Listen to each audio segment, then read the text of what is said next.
Bien, entonces tenemos nuestro servicio fraternal número 35, lo cual indica que llevamos ¿cuántos domingos? 35 domingos del año, según lo que tengo aquí en registro. Domingo 15 de septiembre del 2024, por la gracia de Dios, entonces vamos a proseguir. Tenemos el estudio de la primera carta a los Corintios. Recordemos que el propósito del estudio de esta carta es la justicia por la fe, la gracia de Dios y el crecimiento del creyente. Antes bien, crecer en la gracia y en el conocimiento de nuestro Señor y Salvador Jesucristo. A Él sea gloria ahora y hasta el día de la eternidad. Amén. Alguien me preguntaba alguna vez que sí, ¿qué significaba eso que hasta el día de la eternidad? Eso quiere decir que por siempre. El tema es: la vida del creyente ha de estar centrada en el Señor Jesucristo. Los teólogos le llaman a esto la centralidad de Cristo. Usted lo encontrará así de pronto en estudios bíblicos acerca de este tema.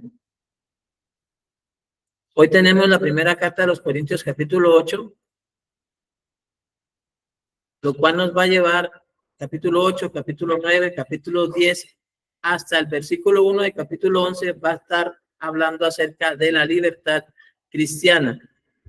Ahora sí está hablando de la libertad cristiana, no como en los capítulos anteriores donde tratamos el tema de lo que ellos consideraban que era lícito, mas no era como tal algo debidamente establecido por Dios.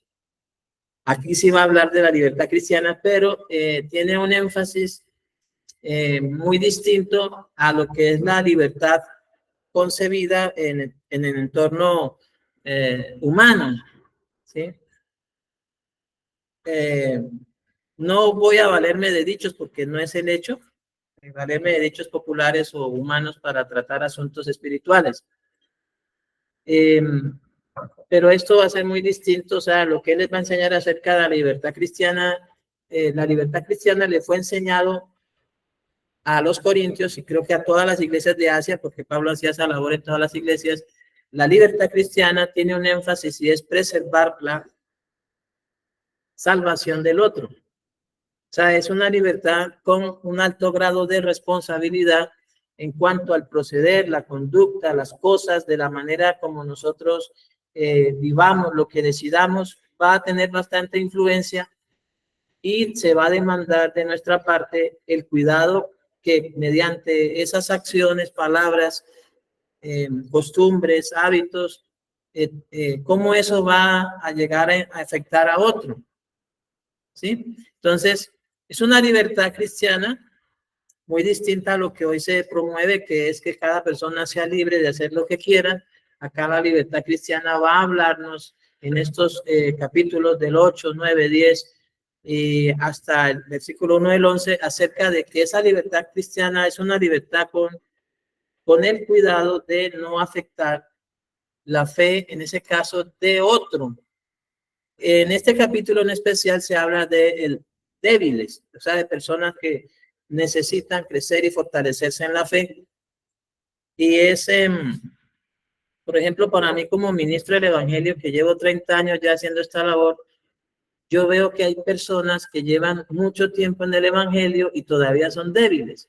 De tal manera que eso de la madurez espiritual no es un asunto tanto de cuánto tiempo lleva una persona en el Evangelio, cuánto tiempo lleva una persona congregándose, oyendo enseñanzas. Claro está que también hay un problema ahorita, es que las personas no tienen un pastor, o sea, tienen mucha gente a la que están oyendo, o sea, no tienen un pastor definido. Y así se hace muy complejo hacer un trabajo ordenado en la persona de principio a fin, como lo hizo Jesús con sus apóstoles. Él los tuvo a ellos y ellos lo tuvieron a él, ellos no tuvieron a nadie más aparte de él. Pero hoy día hay un problema bastante grande en el sentido de que las personas asisten a una iglesia, pero oyen, y ya tienen diferentes personas a las cuales están oyendo y unos dicen una cosa, otros dicen otra cosa. Entonces se hace muy difícil que haya un crecimiento parejo, ¿no? Aparte de lo que la persona ya tiene concebido, sus prejuicios, sus costumbres, sus hábitos, eso está, hermanos, está grave, está bastante complicado. He visto, si hay una cosa, sin hacer acepción de personas, he visto mayor crecimiento y madurez en la fe de aquellos que son solo que el pastor ha sido quien los ha apacentado desde el mismo día en que creyeron. O sea, van y tienen una madurez más sólida, o sea, un crecimiento más sólido y van fortaleciéndose rápidamente que aquellos que han tenido diferentes, por así decirlo, que tienen diferentes voces, ¿no? Que les están enseñando y enseñando y enseñando. Pero eso es les digo, eso es mi parecer frente a eso, no es que sea una regla, yo sé, creo en el Señor que es el obispo y pastor de sus almas es el Señor Jesucristo. Pero le pongo una comparación. Ustedes como padres nunca permitieron que otros papás o otras personas les criaran a sus hijos. Cuando alguien pretendió meterle mano a sus hijos, usted dijo, no, gracias, ¿cierto? Porque usted los cría. Pero hoy en día el asunto del rebaño y la grey del Señor no tiene un orden a juzgar mío, ¿no? ¿Por qué razón? Porque no hay un solo pastor para ese rebaño, sino que esas ovejitas luego van y comen y comen y comen y comen en diferentes lugares. Pero sí he notado la diferencia cuando esa ovejita solamente tiene un pastor, ¿cierto? Y ese pastor es el que se encarga ciertamente de dar por su crecimiento y crece mucho más rápido, madura mucho más rápido, ¿sí? No estoy despreciando tampoco lo que otro enseñe, sino es la responsabilidad de la formación.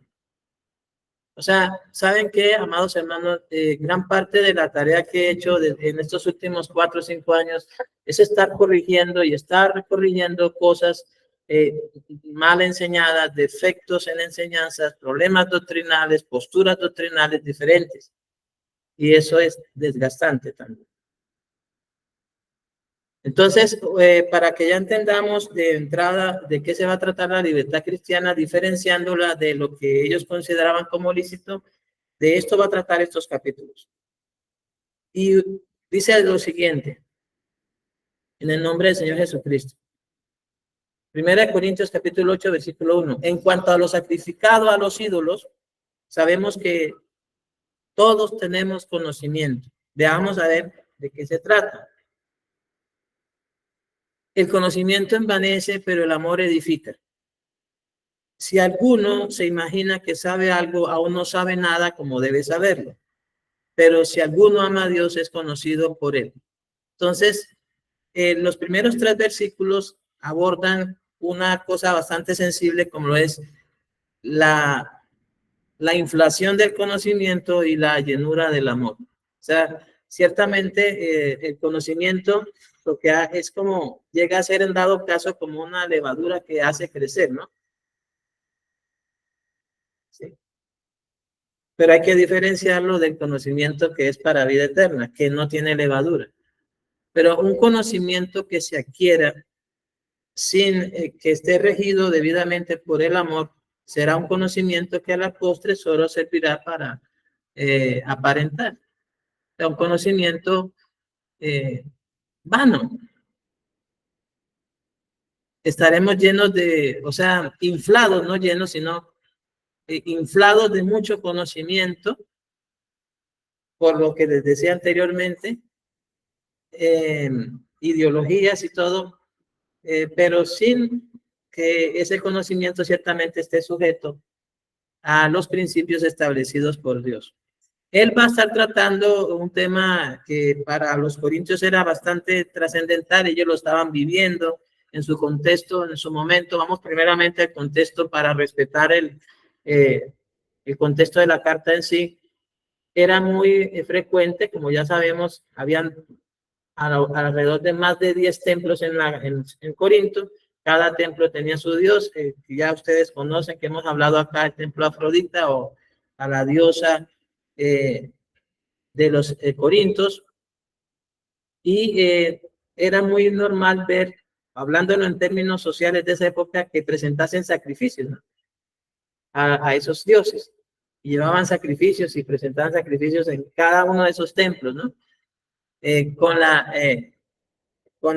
cereza del pastel de la lujuria y la sexualidad, la fornicación y el adulterio, y que se presentaban en el templo más predominante, que era donde estaban las sacerdotisas y prostitutas. de la diosa. Entonces, ¿qué era lo que pasaba?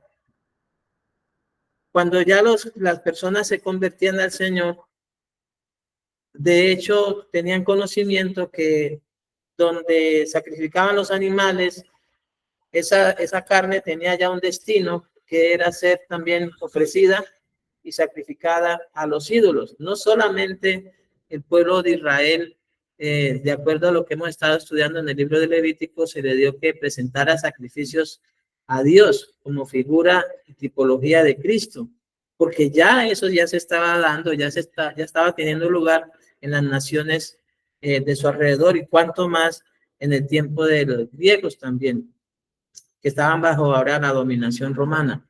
Entonces era muy usual que hubiera sacrificios a ídolos. Pero ¿qué pasaba con la carne de esos animales? La gente socialmente sabía que esa carne tenía un destino, un propósito, y era no solamente servir de alimentación, sino que priorizaba que esa carne fuera ofrecida, dedicada a los ídolos. Entonces, cuando ya se convirtieron, pues ellos tenían problemas con eso, porque ¿cómo iban a comer carne entonces si ellos consumían carne?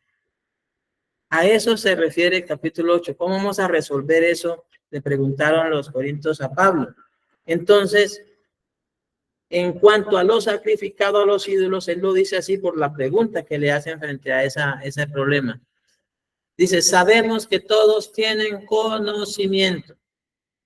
Ahora, luego dice, pero hay que tener el conocimiento, debe estar regido por el amor. Entonces, el conocimiento, ¿qué hace?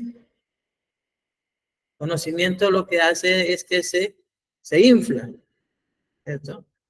Fíjese que hablando de esa comparación con las ovejas cuando comen aquí, comen allá, comen aquí, comen allá, sin la debida dirección, ellas se inflan. Creo también que esto que Pablo hace aquí es anunciando de que un conocimiento que no está debidamente dirigido, guiado por el Espíritu Santo, llega a ser motivo de vanidad. Pero el amor entonces lo que hace es edificar. Y antes de que Pablo inicie a resolver la pregunta como tal en cuestión, les dice que va a prevalecer entonces el amor. El amor debe regir el conocimiento que se tenga. Y también colocar a cada uno en su lugar, como dice acá en este versículo, quiero señalárselo aquí. Si alguno se imagina que sabe algo, aún no sabe nada, ¿cómo debe saberlo? ¿Sí? Esto hablando en el Antiguo Testamento, Dios dijo, ¿en qué se ha de gloriar el hombre? Entonces Dios dijo, en esto se ha de gloriar el hombre, en entenderme y conocer que yo soy Jehová. En eso es lo que el hombre debe gloriarse. No hay otra cosa más allá de lo cual el hombre pueda gloriarse, en ninguna otra. Entonces, pero debe saber esto. Si algo conoce de Dios en estos momentos, sepa que eso es la capa más superficial de lo que de Dios. ¿Sí? Es lo más superficial.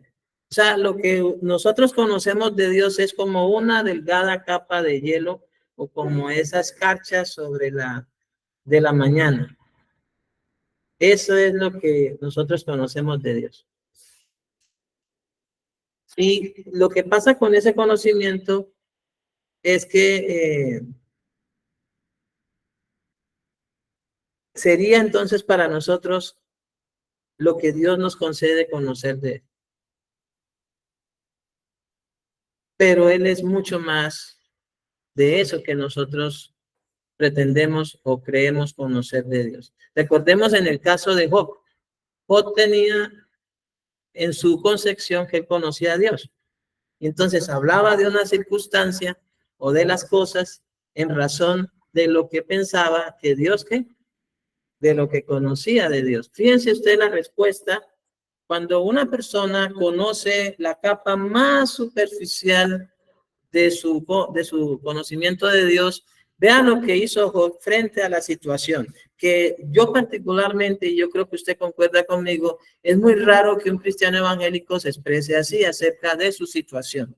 Cuando Job pierde todo y finalmente ya le llegan la noticia de que perdió los hijos, perdió su hacienda y perdió sus animales, toda su empresa, juntamente con sus hijos, quedándole solo la mujer, él expresa lo siguiente: Jehová dio, Jehová quitó, sea el nombre de Jehová bendito.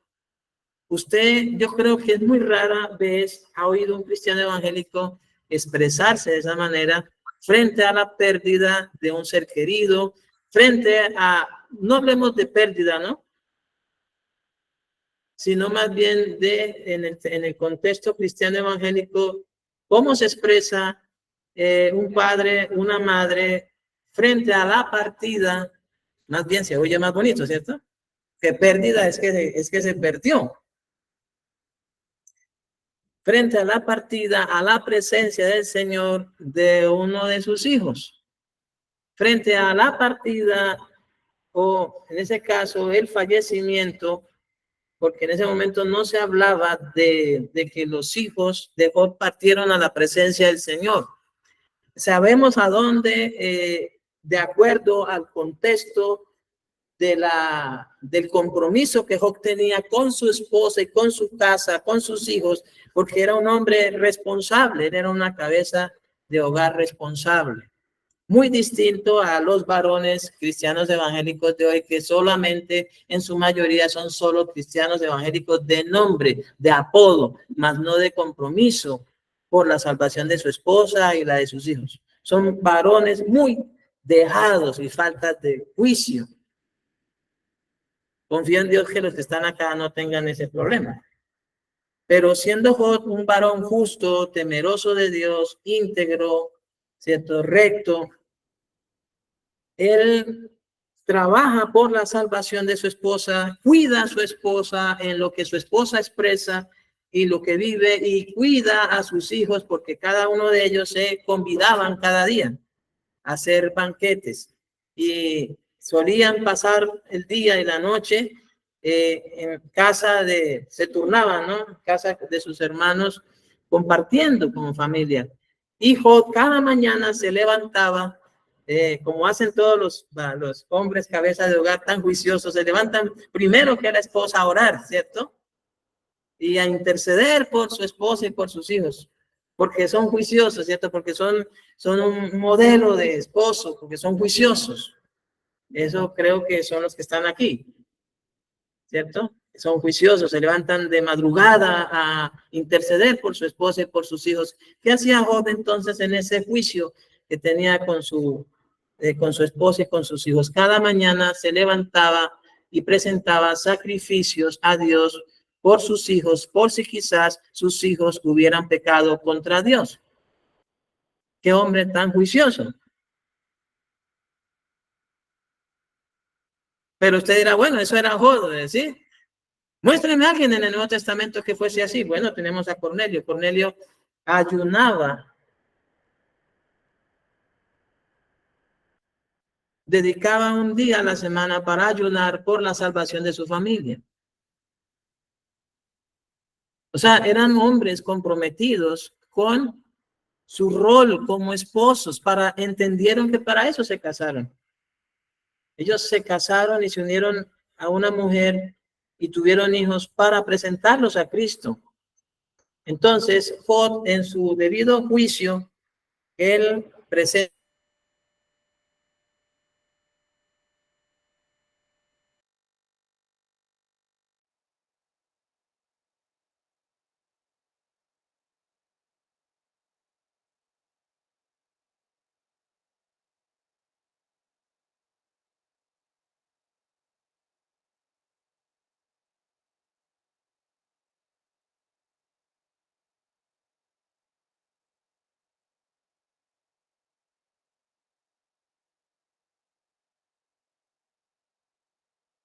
usted, amados hermanos, que ese hombre, yo creo que en estos momentos ninguno de los que está acá, ni que reunamos el capital de todos los que estamos acá, tendríamos el capital que tenía Job.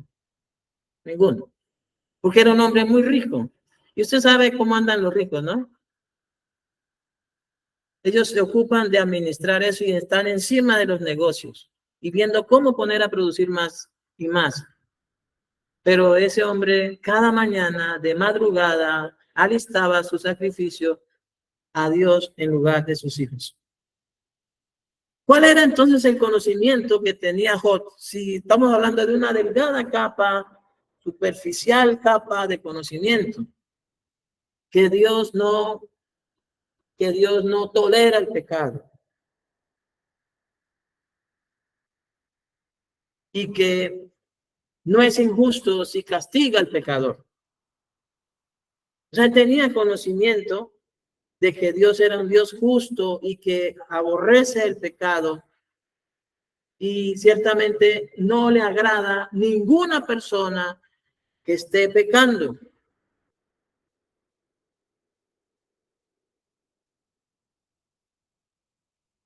Hay un error y eso es de lo que ciertamente hay muchos pastores evangélicos eh, ortodoxos, conservadores de la doctrina, que concuerdan en una cosa. Es errado decir que Dios ama al pecador. Eso consideran ellos. Pero si usted va a ver en las escrituras, usted puede corroborarlo. Lo que dice es que Dios se agrada de todo aquel que le teme y hace justicia.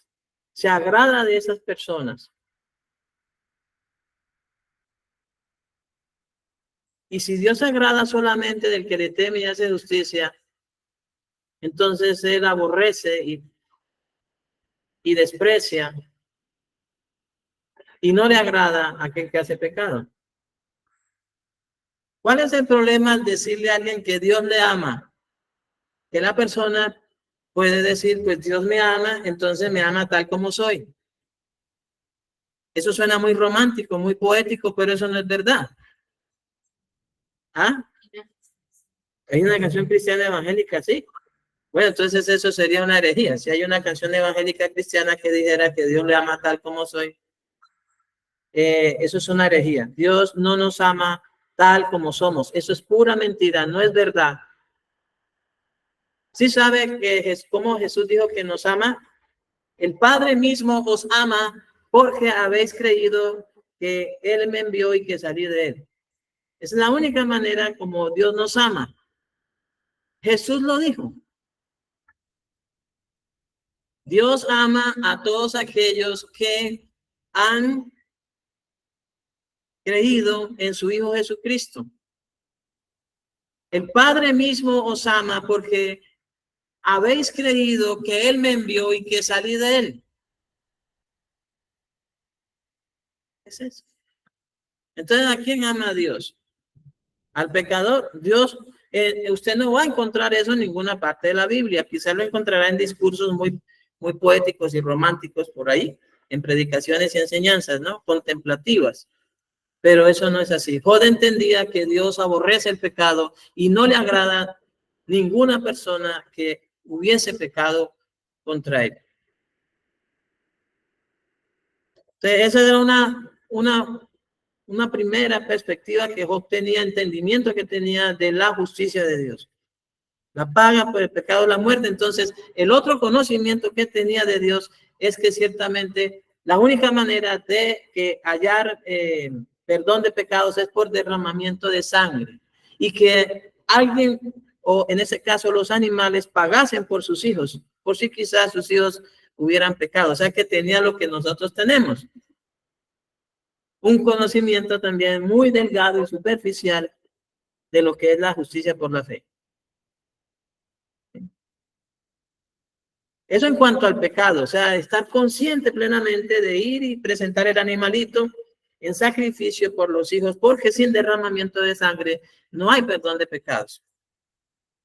Yo creo que es muy trascendental que nosotros, los varones, hablo a los varones, que son cabeza de hogar, y confío en Dios de que sean juiciosos y no desjuiciados, que todos nosotros presentemos a nuestra familia delante de Dios cada mañana. Padre, perdona a mis hijos o a mis hijas y a todos nosotros en todo cuanto hubiéramos pecado contra ti. Porque tú eres Dios justo,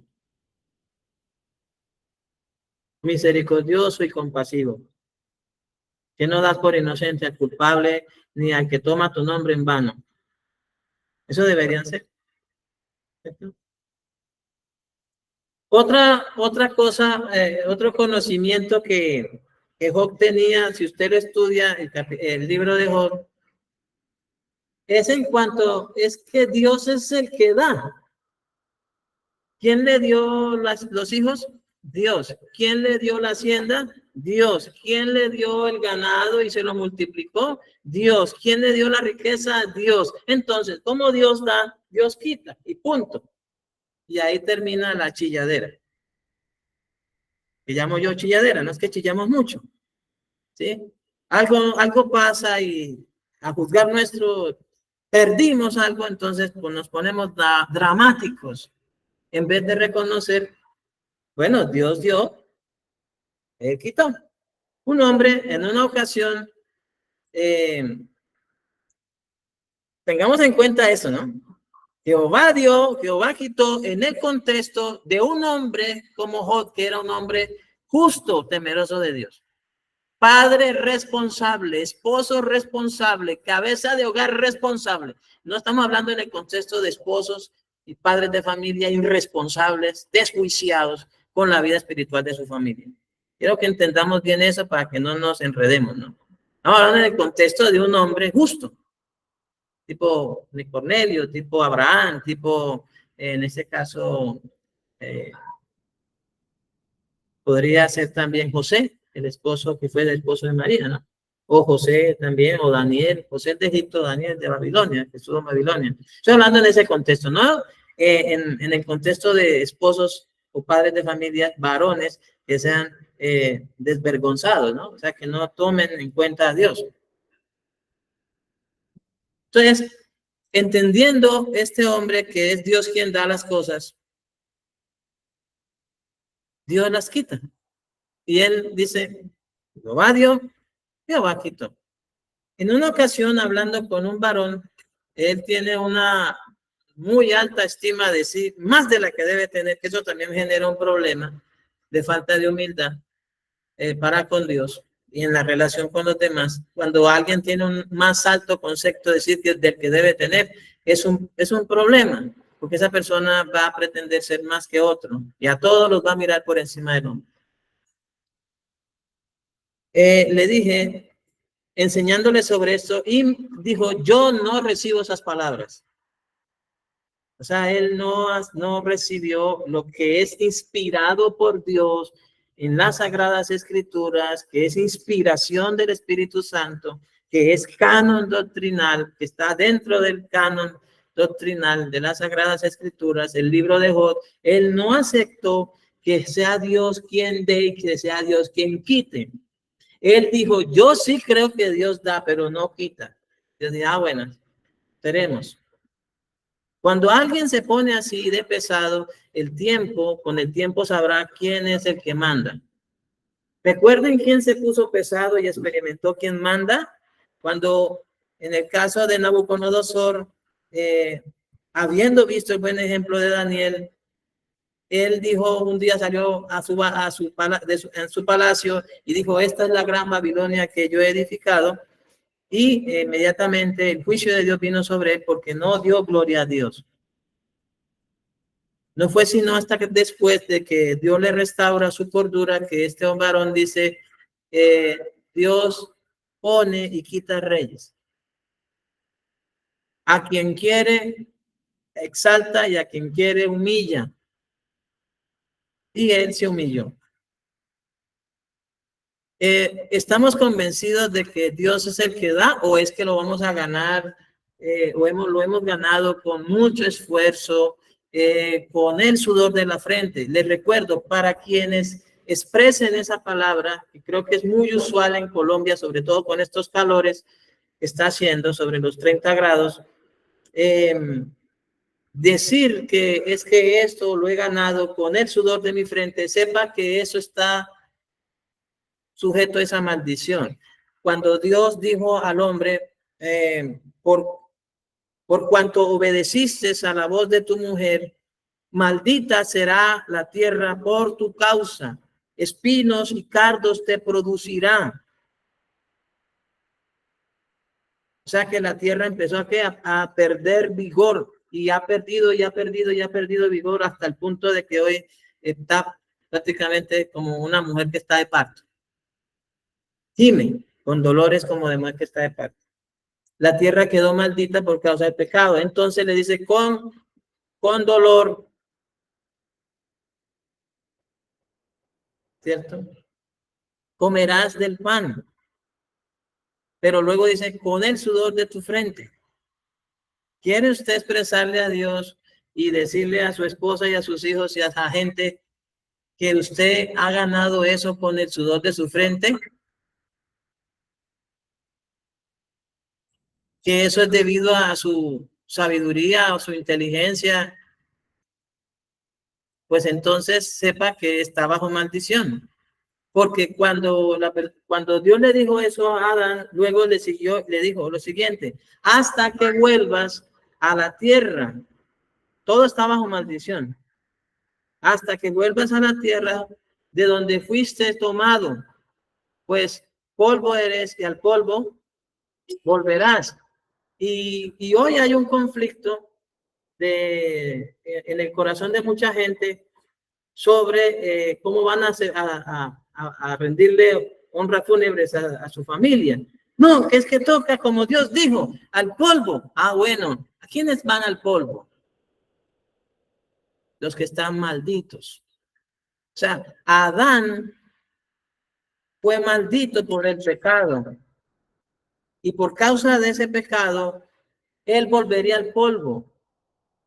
Yo recuerdo en una ocasión, cuando falleció, cuando partió a la presencia del Señor,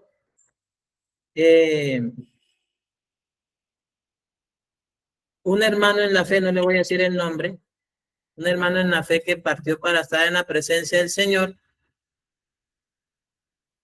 un ministro que lo conocía, él entró bastante airado a la funeraria y expresó que ese hombre, que el hermano había muerto por su pecado. Y cuando yo le cedí el turno a él en el cementerio, él con ira dijo, cogió tierra y se la lanzó al ataúd del hermano y dijo, polvo eres y al polvo volverás. Yo creo que estaba siendo consciente de que el hermano, o sea, para él el hermano estaba maldito. Él fue el primero que arrojó la primera puñada de tierra. Porque para ese pastor, ese ministro del evangelio que conocía al hermano, que fue su primer pastor, él estaba maldito y por eso lo balearon en su casa. Y vi cómo con ira arrojó la tierra al ataúd. Ahora, ¿quiere usted que algún miembro de su familia sea llevado a un cementerio y que allá el ministro diga, polvo eres y al polvo volverás? Yo le dije a mis hijos que no permitieran que eso lo hicieran conmigo, que no me maldijeran ni siquiera en el último día que me van a hacer la despedida. Que nadie me maldiga. ¿Quiere usted que le maldigan y le digan, la fulanita de tal, la hermanita tal, el hermanito tal, polvo del polvo fue tomado y por tanto al polvo volverá?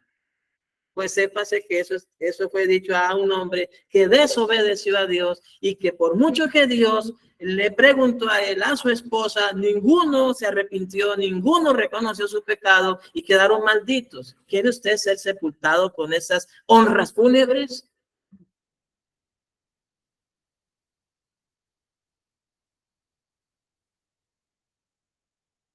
Entonces no nos dejemos llenar la cabeza de fascinerosos.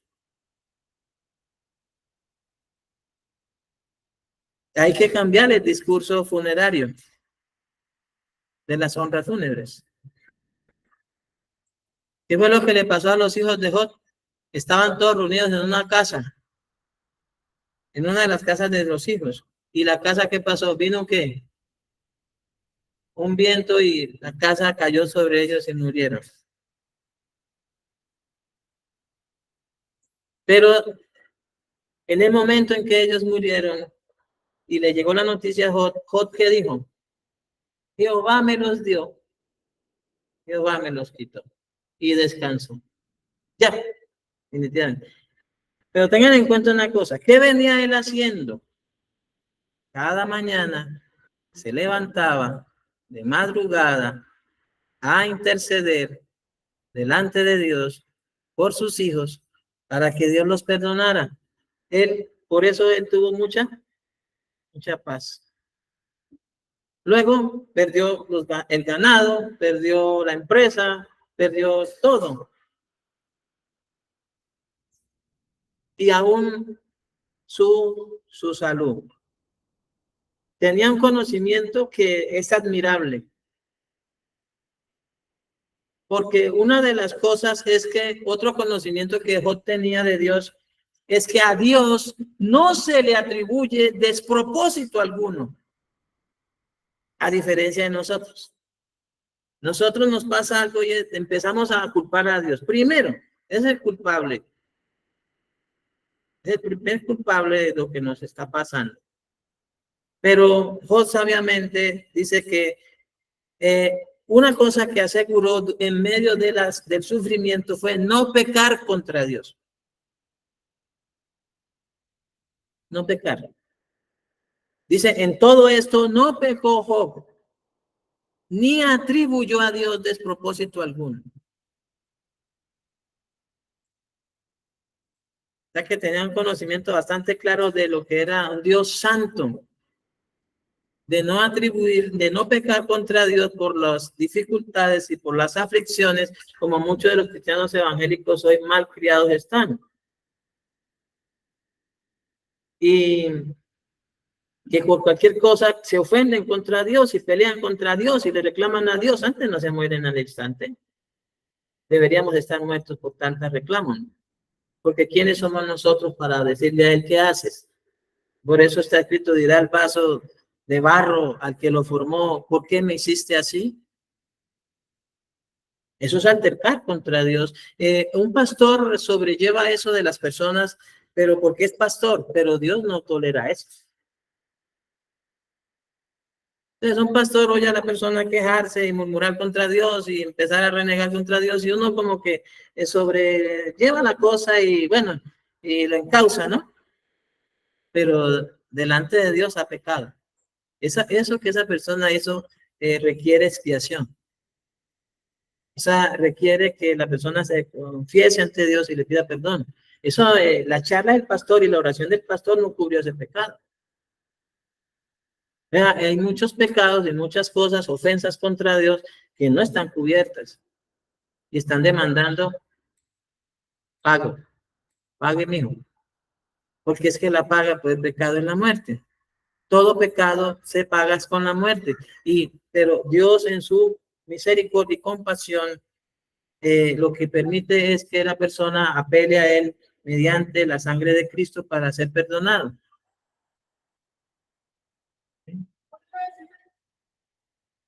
Otra cosa, otro conocimiento, estamos llamándolo una capa delgada de conocimiento que tenía Job también, era cuidar el corazón de la esposa. Es una tarea también bastante trascendental. ¿Qué fue lo que expresó la esposa en medio de, acuérdense que ella también estaba sufriendo? Yo creo que si alguien, al ver, en este caso, que en solo un día se pierda todo, en el sentido de la hacienda, los animales, todo, la riqueza, los bienes, y más encima de eso, los hijos, ¿quién lleva también la carga? El sufrimiento, la esposa. Y encima de eso, el esposo se enferma y llega a ser su enfermedad como una sarna, y al punto de que se rascaba con un tiesto. El dolor que tenía esa mujer debía ser indescriptible. Entonces ella expresa en su dolor, le dice a su esposo, maldice a Dios y muérete. Ella entendía que La paga por el pecado era la muerte. Decía, a lo menos, maldiga a Dios y te morirás. Pero era un mal entendimiento y comprensión de la bondad de Dios. Entonces, qué hace Job? Le dice que como una de las mujeres de esta tierra, o sea, semejante a una de las mujeres de ese lugar, has hablado. Y entonces Job le expresa otra cosa que es muy trascendental en cuanto a ese conocimiento superficial que tenemos de Dios. ¿Recibiremos de Dios el bien y no el mal? Qué palabra tan sabia, ¿cierto? Yo creo que el libro de Job se puede quedar, el libro de Job, Dios soberano, ¿cierto? Podría ser como un subtítulo, ¿no? Del libro, ¿no? Dios soberano. Él le dice a ella, ¿recibiremos de Dios el bien y no el mal? Y eso está hablando de qué? De un conocimiento de un Dios que puede hacer con lo suyo lo que quiere. ¿Sí? ¿Está usted y estoy yo dispuesto a recibir de Dios el bien y el mal? ¿Sí o no? ¿O solo queremos las predicaciones motivacionales, antropológicas, el humanismo?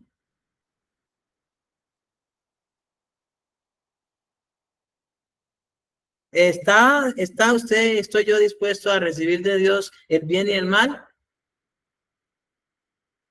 La Biblia dice, Dios crea la adversidad. Dios soberano. Él crea la adversidad. Pero también dicen las escrituras que Él hiere y sana. Vean, cuando una de las cosas que Jesús trabajó con sus discípulos fue remitir su temor a Dios, no hacia la gente ni hacia Satanás, que es lo que usualmente la gente cree, ¿no? La gente piensa. Cuando ellos llegaron, ellos tuvieron temor porque ciertamente él ya les había dicho que la gente los iba a aborrecer. Entonces, él les dijo, no teman a los que matan el cuerpo. Qué consuelo, ¿no? O sea, les ratificó que los iban a matar. Aparte de que ya les había dicho que iban a padecer por causa de él, que iban a ser vituperados, que iban a ser aborrecidos, les consuela diciéndoles que ciertamente los van a matar. Y les dijo, cualquiera que os mate, pensará que rinde culto a Dios.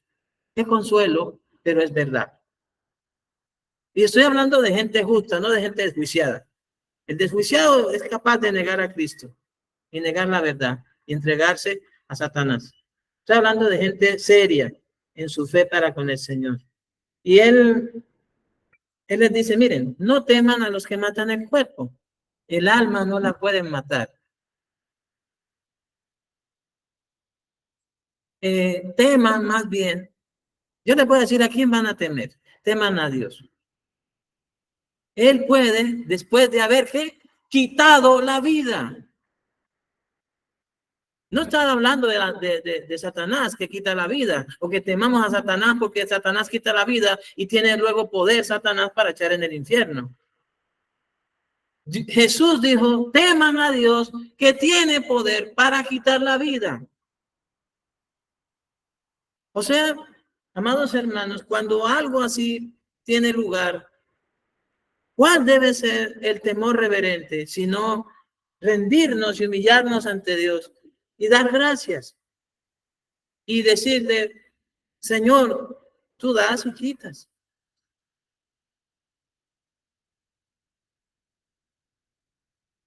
Tú puedes hacer con lo tuyo lo que quieras. Eso es lo que se debe expresar.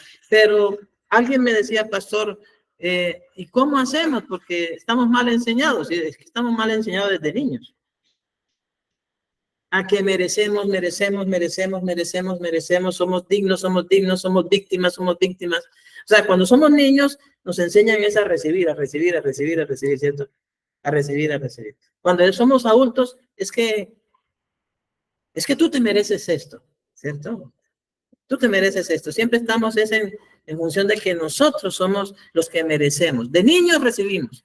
De adultos, que yo me merezco esta casa, me merezco estos muebles, me merezco este viaje, me merezco este carro. Se merecen la muerte, ¿cierto? Pero luego, cuando ya va pasando los años, hay un problema. Yo soy la víctima. O sea, ya nos volvemos, ¿qué? Las víctimas. Esas tres etapas usted la ve en la sociología humana. Yo recibo, yo recibo, yo recibo. Y luego, yo merezco, yo merezco, yo merezco. Y después, soy víctima, soy víctima, soy víctima. Y todo el tiempo es así. Entonces, cuando pasa algo, sería bueno, de acuerdo a la sabiduría de Dios, a esa capa superficial del conocimiento de Dios que tenemos, de postrarnos ante su rostro y decirle: gracias, Padre, gracias en el nombre de Jesús, porque tú puedes hacer con lo tuyo lo que quieras. Todo es tuyo. Tú das y tú quitas, tú hieres y sanas, tú quitas la vida, tú la das. Sea tu nombre bendito y descansar. ¿Sabe, amados hermanos, lo que pasó con David cuando él pecó con la mujer de Urías? La mujer de Urías quedó embarazadita. Le voy a hablar cariñosamente, ¿no? La mujer de Urías, ¿no? Con la cual él mandó mandar a Urías por manos de sus enemigos, y bueno, la mujer quedó embarazadita. Y resulta que en medio de su pecado, el muchacho, ciertamente, luego, ¿qué pasa con él? ¿Qué pasa? Se enferma y muere. Pero entonces, mientras él estaba con vida, el muchacho estaba con vida, David oraba y oraba a Dios, oraba y oraba a Dios, y oraba y se afligía y oraba a Dios, y ayunó, ¿cierto? Un hombre juicioso. Porque cabe destacar que David era un hombre conforme al corazón de Dios, con todas y las cosas que hacía y pecaba contra Dios. Aún así, él tenía temor de Dios, y él ayunó y oró y rogó por la salud de su hijo. Y recuerden que él ya se había arrepentido por lo que le había dicho a Natán. Y el muchacho se murió. Y David, cuando el muchacho le llegó la noticia de que su hijo había muerto, ¿qué fue lo que hizo? Pues se levantó del ayuno, se bañó, se alistó, se puso sus ropas reales y volvió al oficio que tenía como rey. Y la gente estaba esperando era que siguiera en el dolor. Ahorita peor, porque si estaba mal cuando el hijo estaba enfermo, ahorita peor porque se murió. Y no, ya Dios se lo llevó. Se levantó del ayuno, dejó de orar, dejó el dolor y se puso a hacer sus oficios como rey. Él es el que dice: de lo recibido de tu mano, de eso te damos. Él es el que dice: todo es tuyo, nada es nuestro.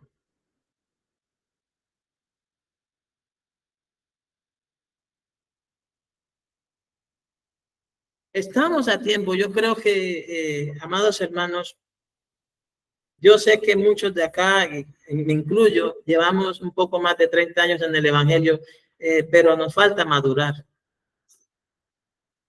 Nos falta madurar.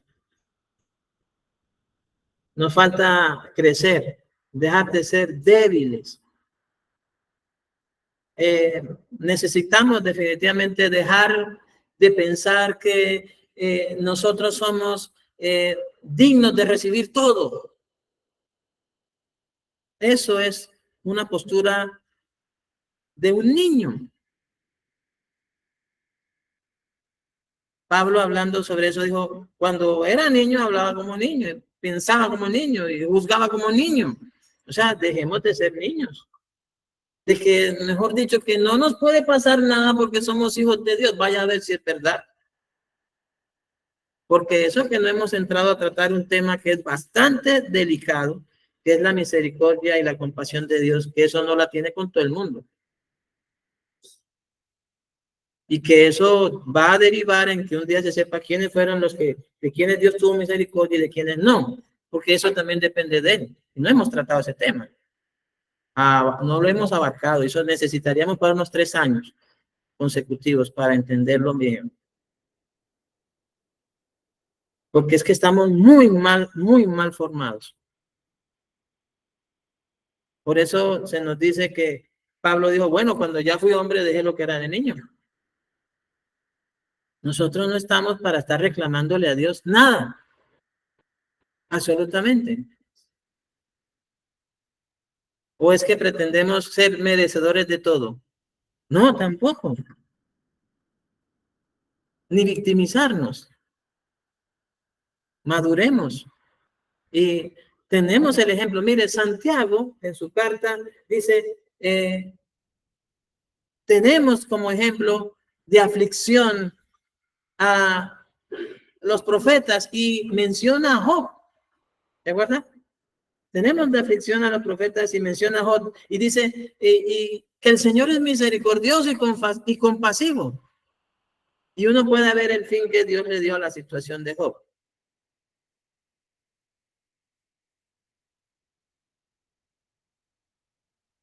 Por eso, amados hermanos, el conocimiento envanece.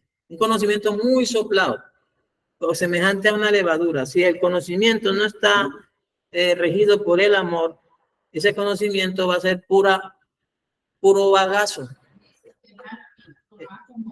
Permítame, como te estuviera traduciendo, dice, hermanos míos, tomad como ejemplo de aflicción y de paciencia a los profetas que hablaron en el nombre del Señor. He aquí tenemos por bienaventurados a los que sufren. Y habéis oído de la paciencia de Job, que el Señor es misericordioso y compasivo.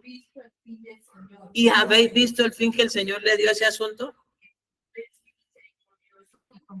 Que el Señor es muy misericordioso y compasivo. Pero Él tendrá misericordia de quien Él quiera. Y se compadecerá de quien Él quiera. Eso no depende del que quiere ni del que corre, sino de Dios, que tiene misericordia. Pero ahí te dice, tenemos como ejemplo. Entonces miremos.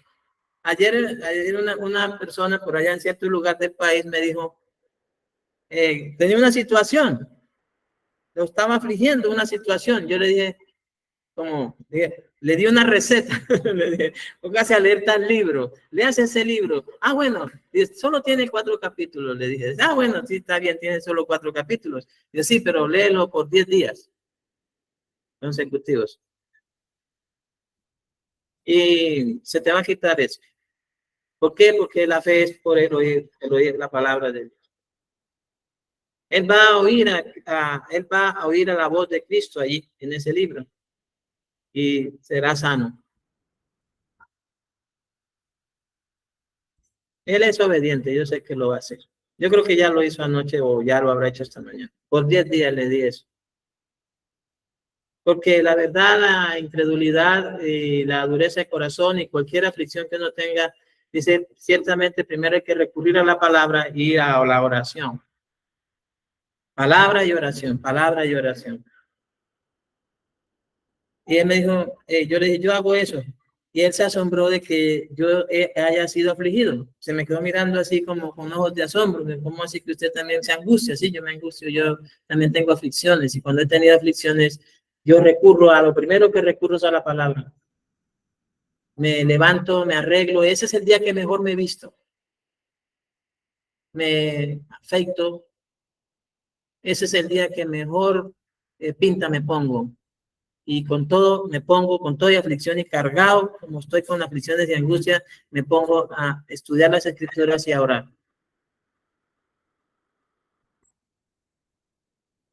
Porque ¿dónde está nuestra fortaleza? Dice Habacuc. ¿De dónde viene?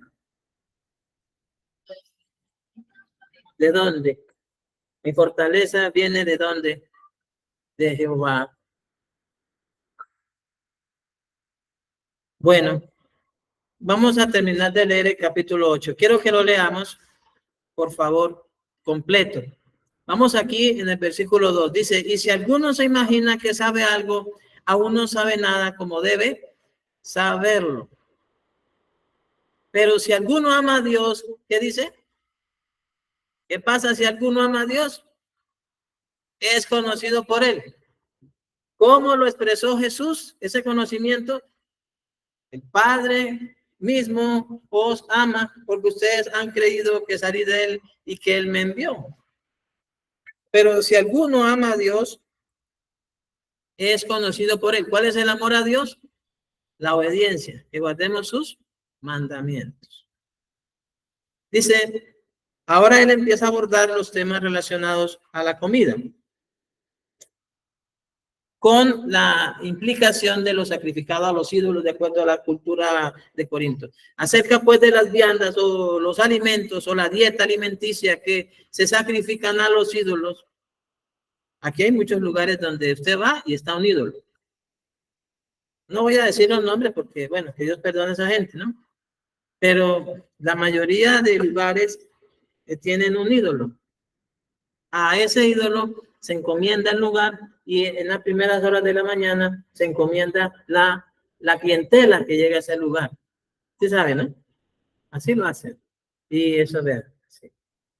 Porque porquería llama moscas.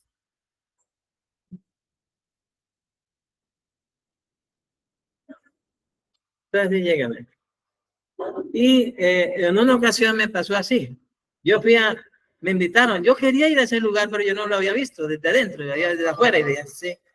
Y tenía muchas ganas, y el Señor me dijo, pues si tiene muchas ganas, vaya, entre ahí, coma y pida lo que quiera. Y me cuenta, ¿no? Digo yo así jocosamente, ¿no? Entré y me senté, y cuando empecé a revisar el lugar, mis ojos fueron abiertos y estaba lleno de demonios ese sitio. Pero estaba así lleno de porquería. Y de la otra porquería. Y de tinieblas y de oscuridad. Y empecé a ver y cuando vi a mis espaldas, detrás de mí justo estaba la diosa ahí Afrodita, la diosa Diana de los Efesios.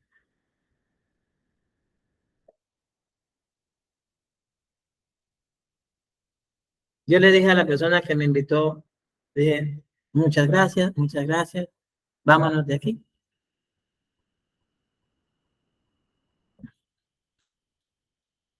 O sea, es mucho. Casi la estatua es de mi estatura. Y nadie la ve. Es muy raro. ¿Ah? Es de la diosa, la reina del cielo. Sí, por eso tiene tantos nombres, para disfrazar la maldad, ¿no? Es la misma diosa Diana o la misma reina del cielo que llama la Biblia. Así la llaman la reina del cielo. O Esther, se llaman así. Por eso es que el nombre, cuando alguien le pongo Adasa, ¿no? Porque Adasa es mujer que oye con atención y con devoción la voz de Dios. Ese era el nombre de Adasa. El nombre de Adasa era esa de quien se escribe que es Esther. Ese Esther es un nombre persa, de la diosa persa. Bueno, los que saben de eso sabrán explicar mucho mejor, pero no vamos a hablar tanto de los ídolos, ¿no? Pero si alguno ama a Dios, es conocido por él. Dice, acerca pues de las viandas que se sacrifican a los ídolos, sabemos que un ídolo nada es en el mundo y que no hay más que un Dios. Aquí es donde ciertamente necesitamos, esto hace parte de lo que es nuestro credo, nuestra confesión de fe. La confesión de fe de la iglesia de Cristo, la iglesia universal, la iglesia visible de Cristo en cada iglesia local, debe tener creer que Dios es uno. O sea, un Dios, lo llaman los teólogos un Dios singular. O sea, es único, uno, que existen tres personas, el Padre, el Verbo y el Espíritu Santo, pero no hay más que un Dios. ¿Usted lo cree? Aunque haya, ¿qué? Muchos dioses y muchos señores y muchos ídolos, no hay más que un único Dios verdadero. ¿Sí lo creemos de todo corazón? Sí. Bueno. Entonces, los representantes o gobernantes de cada nación no los idolatre. Si usted cree que Dios es el único Dios verdadero, Dios soberano, entonces no idolatre ni defienda a ningún gobernante de este mundo. No ponga su carne sobre el asadón por ningún gobernante de este mundo. Sea imparcial con los gobernantes de estas naciones, porque ellos no son Dios. Ellos no van a solucionar nada, absolutamente nada. ¿No? O sea, no pongamos a un gobernante a un nivel de ídolo, porque ellos no son hombres que mueren, esto que perecen. No hay más que un Dios. Dice, pues, aunque haya algunos que se llamen dioses, sea en el cielo o en la tierra, como hay muchos dioses y muchos señores, para nosotros, sin embargo, esto es la primera declaración de fe que usted encuentra en lo que se llama el credo de los apóstoles, que es mucho antes del credo que constituyó la iglesia romanista. La iglesia romanista tomó el modelo del credo apostólico. El credo apostólico, esto es lo primero que trata. En el Dios, creer en que Dios es uno y que ciertamente es el único Dios verdadero. Eso lo vamos a ver por ahí en febrero, cuando empecemos a ver nuestra confesión de fe. Pues aunque haya algunos que se llamen dioses, sea en el cielo o en la tierra, como hay muchos dioses y muchos señores, para nosotros, sin embargo, solo hay un Dios. Dice, el Padre, del cual proceden, ¿qué fue lo que dijo Job? Del cual proceden todas las cosas. ¿Qué era lo que Job dijo? El bien, el mal, el dar, el quitar. Luego los profetas, el herir, el sanar, el quitar la vida, el dar la vida. ¿Todo es de quién? Pablo en su discurso en Atenas dijo, el Dios que hizo el mundo, el Dios que hizo el mundo y todas las cosas que en él hay, el que nos da vida, el que nos da aliento y el que nos da todas las cosas. En él somos, en él nos movemos. Eso es muy trascendental. Eso está dentro de su primera declaración de fe de creer que Dios es. No hay más que un Dios, del cual son todas las cosas. El Padre dice, del cual proceden todas las cosas. ¿Quién da el frío? Dios. ¿Quién da el calor que está haciendo ahorita en Villavicencio? Dios. Querramos o no, Él es el que manda. ¿Tiene calor? Bendiga a Dios. Es dar oxígeno, ¿cierto? Y aparte de eso, que de hecho también el sol va a calentar mucho más de lo que hoy, mañana calentará más y así gradualmente irá calentando y calentando y calentando más hasta el punto de llegar a un momento en que ya la gente se muera solo de calor. Es porque la paga del pecado es la muerte. Dice, para nosotros, sin embargo, solo hay un Dios, el Padre, del cual proceden todas las cosas y nosotros somos ¿para quién? Para Él. Pero también, fíjese usted, a mí me gusta mucho este pasaje, ¿cierto? Frente a nuestro credo y confesión de fe. Y un Señor. Dios es uno, el Padre, y menciona luego, y un Señor. ¿Quién? Jesucristo. Y dice, por medio del cual son todas las cosas. y nosotros por medio de él. Todas las cosas, ¿cierto? Dice acá, del Padre proceden todas las cosas, pero proceden del Padre y son del Padre, pero por medio de ¿quién?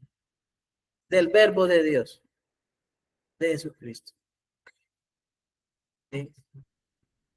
Dice, por medio del cual son todas las cosas y nosotros, por medio de él, llegamos a ser constituidos hijos de Dios. Dice, el problema es que no en todos hay este conocimiento. O sea que esto es bastante trascendental. Está en el marco de tratar un asunto relacionado a los sacrificados a los ídolos, pero sobre este punto número 4, 5 y 6, creo que debemos trabajar nosotros los creyentes. Es puro fundamento. Entonces, ¿usted cómo lo va a aplicar en el día a día para que tengamos una aplicación? Cuando usted juzgue que le está yendo bien, entonces váyase acá, a los versículos 4, 5, 6 de la primera carta a los Corintios en el capítulo 8. Y dele gracias a Dios. Padre, tuyas son todas las cosas. Y gracias por tu Hijo, porque todo es por medio de tu Hijo. Y yo soy para ti. Cuando juzgue usted que le está yendo bien, porque uno juzga que le está yendo bien cuando uno a su criterio le está yendo bien. Pero cuando juzgue que le está yendo mal, ¿sabe qué han llegado a pensar algunas personas cristianas evangélicas? Que le está yendo tan mal que es que le están haciendo brujería. O sea, no tienen un corazón arrepentido, ni siquiera. Porque en lo primero, otra vez, víctima. Me están haciendo, es que me están echando sal, es que me echaron un maleficio, enterraron a un muerto. Lo tendrán chuzado con agujas, con una especie de un vudú, ¿no? Si ve que no hay arrepentimiento, y ni siquiera en eso se reconoce cuando algo está saliendo mal, deberíamos postrarnos y decirle, Padre, perdóname, he pecado. Y reconocer que se está bajo la disciplina de Dios. Pero no, es que me están haciendo. Es que hay brujería. Empieza a victimizarse, ¿cierto? Pero sí deberíamos tomar esto en serio, como corresponde. Dice, pero no en todos hay este conocimiento, porque algunos habituados hasta aquí a los ídolos comen como sacrificado a ídolos y su conciencia siendo débil se contamina. Si bien la vianda no nos hace más aceptos ante Dios, qué problema ahorita con las dietas, ¿no?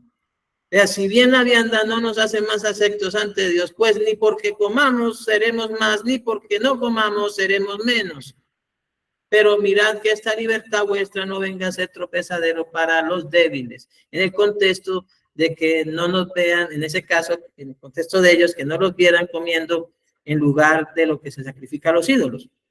Dice, porque si alguno te ve a ti que tienes conocimiento, sentado a la mesa en lugar de ídolos, la conciencia de aquel que es débil no será estimulada a comer de lo sacrificado a los ídolos. Y por el conocimiento tuyo se perderá. Ahí es donde sí se aplica la palabra perder. Perdió al hermano, perdió al papá, perdió a la mamá, perdió al hijo, algo así. O sea, si una persona considera que su hijo no, o su papá o su mamá no murieron en comunión con Dios, entonces sí puede decir que se perdió. Dice, se perderá aquel hermano débil por quien Cristo murió. Dice, de esta manera, pues, pecando contra los hermanos e hiriendo su débil conciencia, fíjate contra quién se peca finalmente. Aquí sigue el mismo, y ahí finaliza el capítulo, ¿no? Contra Cristo pecáis. Dice, por lo cual, si la comida le es a mi hermano ocasión de caer, no comeré carne jamás, para no poner tropiezo a mi hermano. Bueno, gracias a Dios que en nuestro contexto actualmente no hay ese problema, salvo cuando alguno es invitado en épocas de lo que la iglesia romanista llama la Semana Mayor o en festividades decembrinas. Varios me han preguntado que si deben ir a esos lugares y participar de eso o cuando son invitados a los sacramentos o más bien a las ceremonias de la iglesia romanista, de primera comunión, confirmación, bautismo y todas esas cosas. Yo lo que digo, si usted va, usted está diciendo que está de acuerdo con esa doctrina.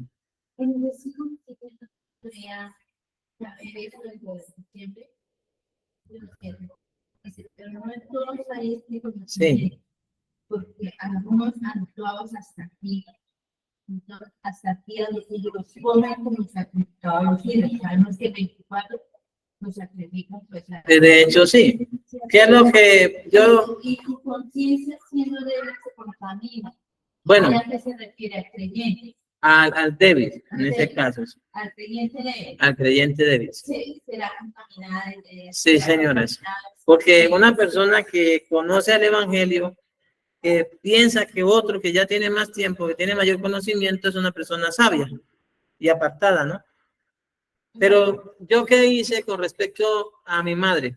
Vean, en una ocasión tuve la siguiente experiencia. Visité a mi madre. Cuando llegué, mi madre dijo, hijo, te he preparado la habitación. Era tiempo de Semana Mayor, según la iglesia romana. Yo cuando entré vi todo bonito, todo estaba limpio, las paredes, todo, el cuarto, todo, no había nada por ahí. Yo dije, madre, ¿qué hiciste las vírgenes? Y luego me dijo, ¿y tú quieres vírgenes en tu habitación? Las quité porque venías, porque sé que ustedes no tienen parte con eso. O sea, fíjense usted la contradicción. Ella limpió su habitación porque ella suele tener varias reinas allí puestas en su habitación y la sacó por respeto a mí. Y durante esa semana no comió nada de lo que se come, usualmente ellos comen debido a eso. Inclusive me hacía chistes, me dijo, hijito, te voy a hacer pecar. Me dijo, ¿por qué, madre? Porque vas a comer carne de res en la Semana Mayor, en la cual se juzga que no se ha de comer carne de res. Y me dijo, y menos mal que no trajiste a Belén, porque ellos juzgan que tampoco se debe tener relaciones íntimas durante ese tiempo.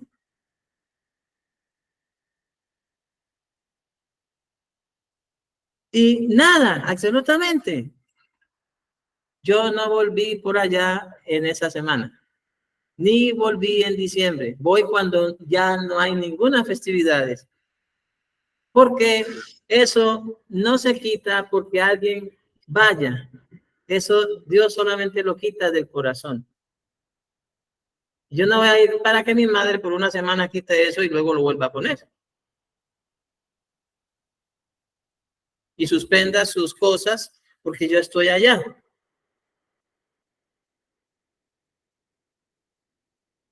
Entonces no volví ni en Semana Mayor, ni volví en diciembre. Voy en fechas que son ya de colegio de los muchachos y todo eso. Por lo menos en febrero es que voy a visitarla. O sea que ya saben por dónde estaré más o menos en febrero, si Dios lo permite, ¿no? Así sea unos 5 días allá. Si Dios quiere. Entonces evite eso, evite ir a eventos relacionados a ídolos. Vea, hasta en una ocasión, una hermana en la fe que me llevó a Neiva me dijo, pastor, vamos por la ronda del río, creo que es el río Magdalena, en Neiva, sí, hermano Fernando que sabe de Neiva. El río Magdalena me dijo, vamos por la ronda del río Magdalena a caminar, muy bonito. Fuimos con mi esposa y hay el monumento a un ídolo, no voy a nombrarlo, ¿no? Y me dijo, pastor, ¿quiere que paseemos por el tal, sí, por el monumento y nos transportemos por acá? Y me contó la historia y dijo, no, yo no me subo ahí, gracias. Yo no visito ningún lugar dedicado a ídolos. Ninguno. Por mucho que tenga fama y mucho que la gente publique fotos, yo no voy a un sitio donde las romerías van a ofrecerse y a hacer votos a sus ídolos. Yo viví en Bogotá muchos años y nunca subí al cerro, porque eso es un lugar dedicado. Y a ninguno de los cerros de aquí he subido. Cuando fui a Cali me dijo, Jonathan, ¿quieres ir al cerro a las 3? A las 3? Y yo, no, yo no voy ni a las 3, ni a las 4, ni a las 5, ni a las 6. A las Tres Cruces. No, no lo nombre. Por eso iba a las 3. Yo no voy ni a las 3, ni a las 4. O sea, seamos sabios. O sea, hágalo por usted también. O sea, no tomemos, como decía, el conocimiento que tenemos del Evangelio por la gracia de Dios como excusa para tener libertad de entrar en donde hay, son lugares demoníacos. Porque eso es lo que son esos sitios. Son potestades. Vean, la gente de Muso me contaron cómo tuvieron que prácticamente entre todos los pastores de Muso destruir una potestad que había en Muso, en un cerro de Muso. ¿Cómo se llama ese cerro? ¿Por qué razón? Porque había mucha sangre derramándose en Muso por causa de la esmeralda. Y había una potestad allí, en ese cerro. Y todas las iglesias, los pastores, la gente cristiana evangélica oró y ayunaron, hicieron vigilias, según me cuentan, para que cesase la mortandad. Y pusieron un aviso con letras así hollywoodenses, grande, que se ve desde todo lugar: Dios ve todo. Ese es el aviso que está. No sé si los que fueron a Muso hace poco, para el hermano Alberto me contó, todavía está ese aviso: Dios ve todo.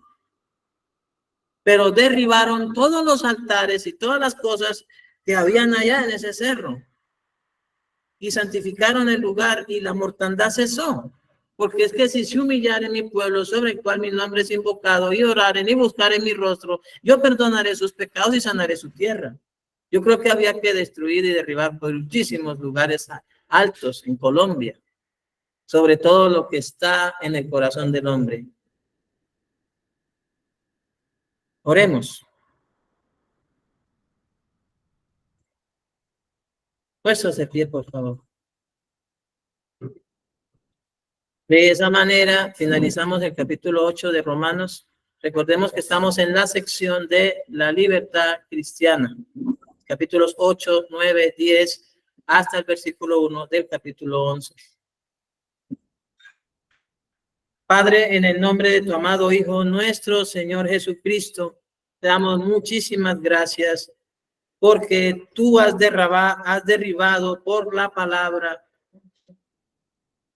de tu Hijo, Señor, por la obra de tu Hijo, nuestros altares altos. Esos lugares de árboles frondosos que había en nuestro corazón. Tú derribaste nuestros altares con el poder de la sangre de Cristo, por su obra expiatoria, por tu mucha misericordia, por tu compasión, por la multitud de tus piedades. Has perdonado nuestros pecados y nos has dado, Señor, por la sangre de tu Hijo, perdón de ellos, redención y expiación. Agradecidos estamos porque ciertamente, como lo dijo el apóstol Pablo, inspirado por el Espíritu Santo, aunque haya muchos dioses y muchos señores, ciertamente solo hay un único Dios verdadero. Y lo repetimos, Señor, conforme está escrito: no hay más que un Dios, no hay más que tú, Señor. Y ciertamente tú no conoces a otro Dios fuera de ti. Y creemos de todo corazón que aunque haya algunos que se llamen dioses, sea en el cielo o en la tierra, como hay muchos dioses y muchos señores, para nosotros, sin embargo, solo estás tú, el único Dios verdadero. y existes en el Padre, del cual, Padre, proceden todas las cosas, y nosotros somos para ti, y un Señor Jesucristo, por medio del cual son todas las cosas, y nosotros por medio de él, guiados por el Espíritu Santo. Te rogamos, Padre mío, en el nombre de Jesús, conforme hemos visto el ejemplo de Job, reconocer que tenemos un conocimiento muy, muy, muy delgado. Pero ciertamente con eso poco que conocemos de ti, el Espíritu Santo está trabajando en nosotros para crecer en el conocimiento de la gracia tuya que es en Cristo Jesús, Señor nuestro. Para que nosotros no sobreestimemos lo que padeció Job, sino que ciertamente, como fue ordenado por el Espíritu Santo, tengamos a Job como ejemplo de aflicción. Job, tu siervo, para que no sea derribado ese argumento y ese pensar de que solo queremos recibir y recibir y recibir y recibir y merecer y victimizarnos frente a cualquier situación. Concédenos por tu gracia el entendimiento y la comprensión que tenía Job. Y muy a pesar de esto, Señor, arrepentirnos de la manera que Job se arrepintió, de pretender haberte conocido lo suficiente. No te conocemos lo suficiente. Lo que te conocemos es muy poco, pero gracias por eso poco que nos has concedido. Gracias, Padre Santo, por habernos dado la revelación del conocimiento de tu voluntad mediante Jesucristo, tu Hijo, nuestro Señor, y por el Espíritu Santo, revelarnos lo que tú nos has concedido. Así como está aquí escrito, se nos ha mandado que el que piense o crea saber algo, sepa que no sabe nada. Señor, necesitamos conocerte más. Yo necesito conocerte mucho más y afirmar nuestro corazón en el conocimiento tuyo en el nombre de Jesús. Te ruego, Padre Santo, que ayudes a nuestros hermanos y hermanas que similarmente a Job, cada quien, Padre Santo, ha padecido pérdidas de bienes financieras o también, Señor, ha sufrido por causa, Señor, de alguna enfermedad o está padeciendo alguna enfermedad dolorosa y penosa, Señor. O también, Padre Santo, han sufrido la partida de sus seres queridos.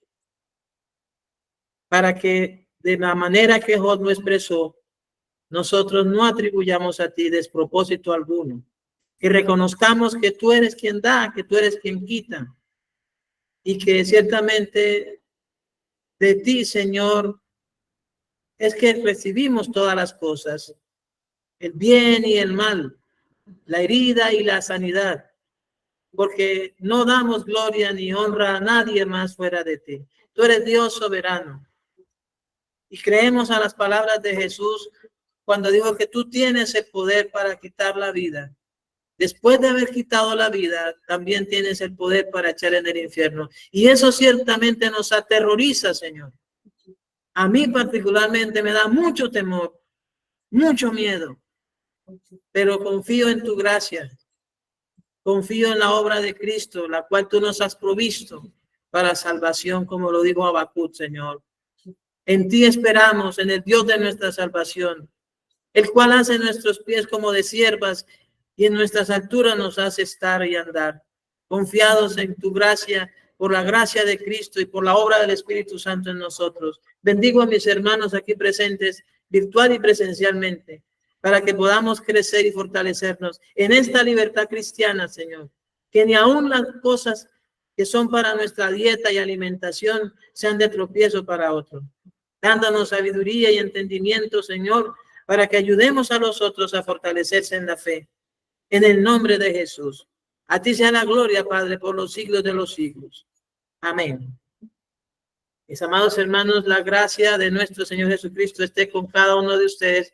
Pueden saludarse en el nombre de Jesús. Amén.